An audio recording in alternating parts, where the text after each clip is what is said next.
Hey guys, what is going on? This is Pansar Dragon, and today we're going to be doing a video on the patch 6.22 changes that's coming up this week. And that is actually where the Assassin Update rework is coming to the live servers. I think I'm like 90% positive that it is coming this week. And there are so many changes that are coming up. Items being reworked and, the assassins being reworked, along with a few other things. There's so many changes, so I think we might do a part 2 of this video, as it may be too long. So maybe this first part we'll talk about the assassin update and the mastery changes, while another one we'll talk about item changes and some balance changes. So yeah, hopefully you guys enjoy this 2-part video, and yeah, with all that being said, let's get started.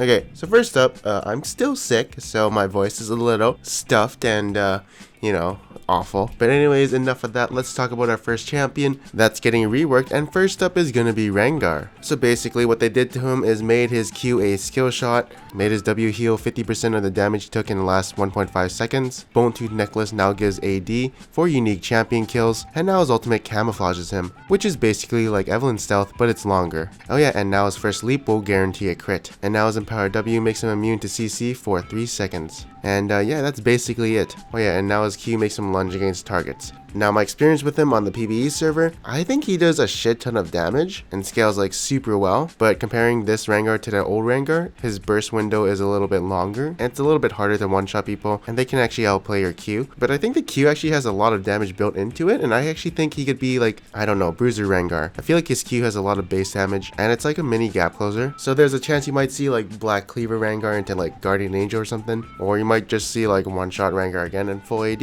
Now one thing I kind of felt weird was the time at on him. I don't know if I was doing the combo wrong, but when I would leap to someone, I would usually use my E and then Q, and then it would be kind of awkward when I use my time at because Q has like a cast time. So I'm not 100% sure about the time at, but I could have been doing the combo wrong. Now there's a slight problem with his clears, so basically he actually takes more damage in the jungle because his Q is not an auto attack. It's like an actual spell, so he doesn't actually get lifesteal off his Q anymore, but it's also AoE, so I guess that's kind of good, and you might go Talisman, and also you don't get more attack speed from your empowered Q. So yeah, I feel like his early game clears are a little less sustainy, but I think he scales a little bit better, but there's more outplay potential. I think when people figure out how to play him, he's actually going to be worse than the Rengar we have right now in terms of like win rate, so they might buff him a little bit later.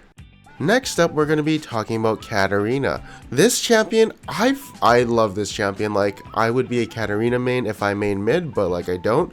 But this champion is super fun. I'm actually in love with her. She was probably like the most fun champion I've ever played, just because she can jump 3 times without actually having a kill or assist to reset off of. And like, if you do get in a team fight with 5 people and you get that 5 kills and assists, you can probably jump like 15 times in one team fight. And so there's so much like high mechanical outplay potential. It's like kind of like, Lee Sin. There's so many combos you're going to discover and be like, oh shit, that's kind of cool. Oh shit, I never knew I could do that. You're going to have those kind of moments. But talking about the champion herself, I played her in the jungle, but I hear from other Katarina players on the PvE server saying like her laning phase is kind of weak. Like her new thing is she drops daggers when she uses her Q or W, and you can see these daggers on the ground that do damage if she picks them up. So I don't think anyone's actually going to fall for that in like the laning phase. So I don't know, she might be weak, but let's just say the Katarina mains who are going to main her and be like optimal with her, I think there's definitely going to be a high skill cap involved with like the 3 Katarina game players versus like 50 Katarina game players. And once people figure her out, I think she's actually going to have a higher win rate than the old Katarina, just because she's going to be probably really insane in team fights.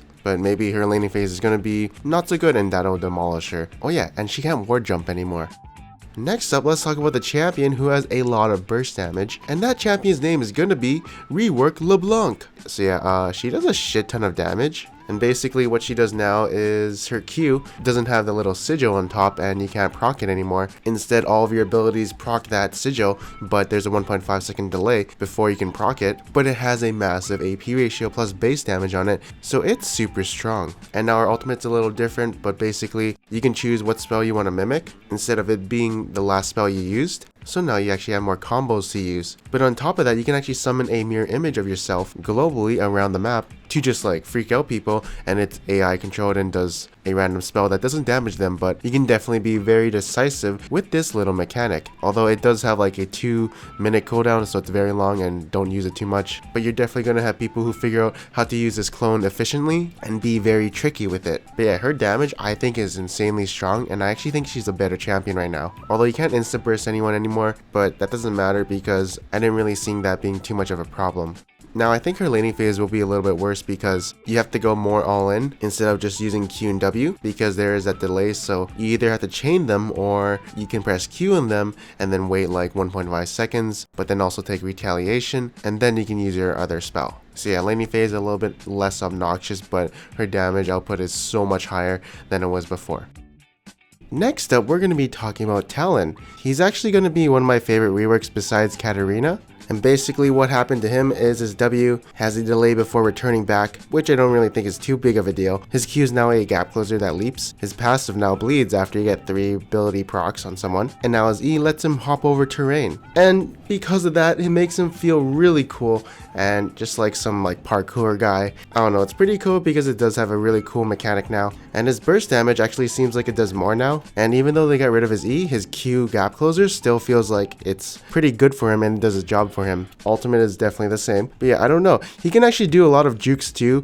And if he needs to get away, he can just use his E, which is really stupid. And what I think about this champion when he's on release, I actually think he's going to be a very powerful champion. I think he's going to destroy solo queue and maybe he's going to be like a broken champion. I would definitely watch out for him in the next patch. Laning phase, his W does have a delay, so I don't know, maybe the enemy can like walk away and dodge it. But overall, he just seems so much more stronger.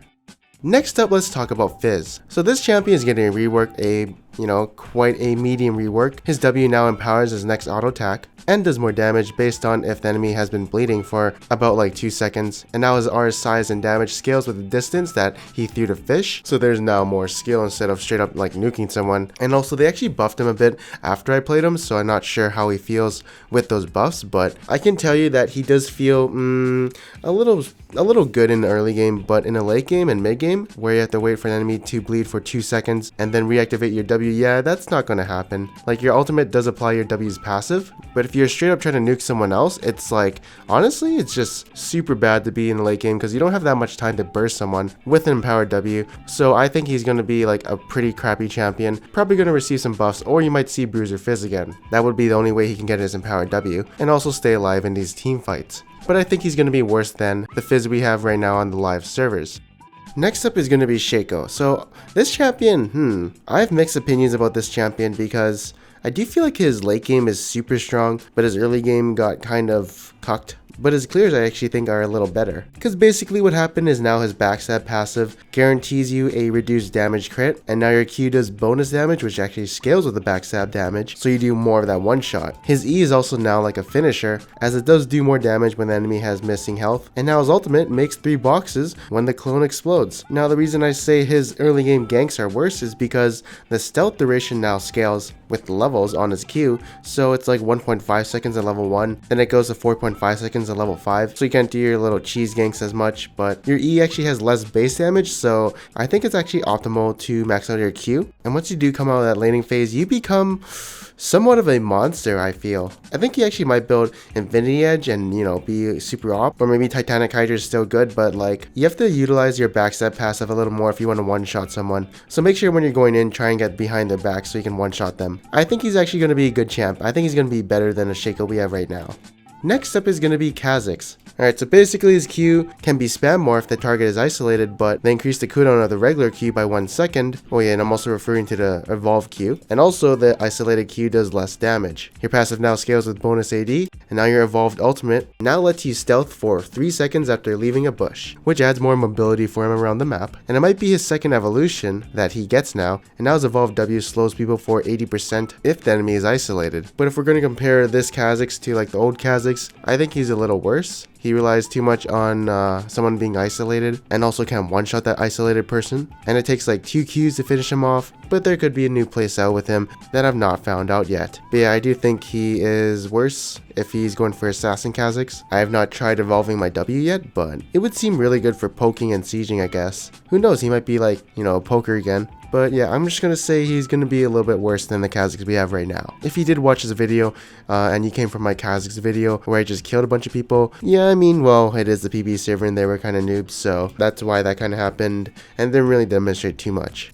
Next up is gonna be Twitch. So I actually think this champion is gonna be better. His stealth is not a stealth anymore, it's now camouflage, kind of like Evelyn, but it lasts for 10 to 14 seconds, and you get 30% movement speed when you're near champions who cannot see you. But the biggest change I do like is his W, where it now stays on the ground for 3 seconds and slows everyone in the cloud, and adds a stack of deadly poison to whoever stays in it every second. So it's like a great zoning tool, definitely provides a little bit more in team fights. His ult slow did last for 3 seconds as well, but I'd say it's pretty cool, especially for the jungle. If anything, I think all of these buffs actually do improve his jungling. Twitch jungle is kind of a thing, but not really, but it might be after this buff. AD carry Twitch will probably be a little bit different, but relatively the same. Next up, we're going to talk about Zed. So basically what his ultimate does is now he steals attack damage from the enemy he used the death mark, and there's like kind of nerfs coming to his E, and now the bonus AD from his W is gone. But in terms of his ultimate, I think it's actually a buff in terms of like how much AD he can actually get, as at level 16 it gives 15% of their total attack damage, not bonus AD like Zed, so I actually think you get more in that sense. But since your W is level 1 and only gives 4% bonus AD from levels 1 to 12, your ultimate will probably give more AD if you kill somebody with a death mark on them. But his E's damage actually got nerfed, so I don't think he's going to be more powerful than he is on live servers, but maybe there's a chance, a small chance. Now, I haven't played Echo and Akali on the PvE servers, but I think Akali's kind of worse. All I know is she can actually use her W to teleport, and she relies more on auto-attacking now, but her ultimate is actually significantly weaker, so I didn't really like that part at all. And then Echo, I'm pretty sure just got a straight up nerf. I think his passive's base damage got lowered and it no longer slows, and your ultimate heals more based on how much AP you have. So yeah, I think Echo's gonna be shit after this. And that's it for the 10 Assassin Update reworks. Now you know my opinions and who to look out for, although sometimes my opinion is a little off, but those are the people who I think are going to be strong and weak. But now let's go over the masteries and we'll be done with this video. So there's going to be a new mastery called Battle Trance. Gain up to 5% increased damage over 5 seconds when in combat with enemy champions. So this is going to be for your bruisers, tanks, you know, people who like to keep fighting. But unless this is a skill which, say like you're playing Zed and you Q someone, then for the next 5 seconds you gain 5% more increased damage, then it might be a little bit overpowered, and everyone might be using it. I also think it's going to be a must take for AD carries. Double-edged sword is now an oppressor icon, and now has been a little amped up and more riskier. Fervor of Battle now increases your AD for each stack, instead of increasing your on-hit damage. So I wonder who's going to be using this. There's definitely a lot of candidates and new opportunities for people to use this, and I'm just wondering what's going to happen. This next mastery is a little weird, but it also looks kind of good. Your next attack does 3% of their current health as magic damage? A mini Thunderlords. Think about it also in the top lane and bottom lane, it definitely seems really strong. The next mastery is called Siege Master. I don't know, looks decent, actually looks pretty awful, but here's a cool one. Gain 10% plus 2 bonus armor and magic resist when damaged by an enemy champion for 2 seconds. Ooh, ain't that cool. Oh yeah, and I forgot about this one. Fresh Blood makes your first basic attack deal additional damage, but I don't get it because, I don't know, it seems like once you auto attack once, it's useless, right? Or does this activate every 6 seconds? I'm not sure. Could be really good, but it should probably say something like next basic auto attack. And finally, we have something that replaces the Strength of Ages, Courage of Colossus. Gain a shield, apparently a big shield, even more for each enemy that's nearby after hitting an enemy with hard CC. Wait, this actually seems really OP.